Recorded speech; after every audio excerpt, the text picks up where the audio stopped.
Hi everyone, నేను mister faculty Shravan Kumar. Welcome to BC study circle.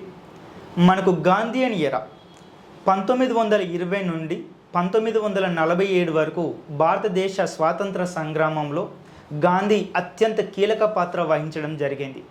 అలాంటి మహాత్మా గాంధీకి అత్యంత గొప్ప ఇన్స్పిరేషన్ ఇచ్చినటువంటి గ్రంథాలు, ఆ బుక్కులను రచించినటువంటి రచయితల పేర్లు ఒకసారి చూద్దాం.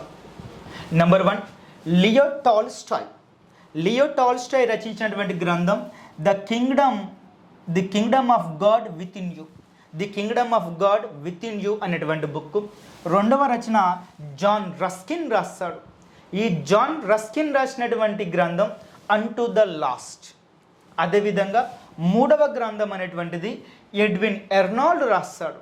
ఈ ఎడ్విన్ ఎర్నాల్డ్ రచించినటువంటి గ్రంథం ది సాంగ్ సెలెస్టియల్. ఈ సాంగ్ సెలెస్టియల్ అనేటువంటిది ఇంగ్లీష్లో ఉన్నటువంటి భగవద్గీతకి ప్రియాంబుల్ లాగా రాయబడుతుంది. అదేవిధంగా ఫ్రెంచ్ ఫిలాసఫర్ తోరో రాసినటువంటి బుక్ సివిల్ డిజోబీడియన్.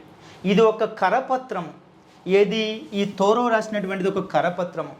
ఈ కరపత్రంని ఆ బుక్ను చదివినటువంటి గాంధీ మనకి 1930లో జరిగినటువంటి సాల్ట్ సత్యాగ్రహ లేదా ఉప్పు సత్యాగ్రహము, లేదంటే దానినే సివిల్ డిసోబీడియంట్ మూమెంట్ అని పిలుస్తాం.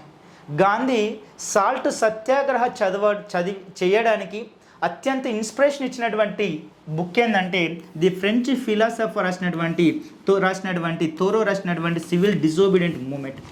ఇదే గాంధీని అత్యంత ఇన్స్పిరేషన్ చేసినటువంటి గ్రంథాలు. Thanks for watching this video.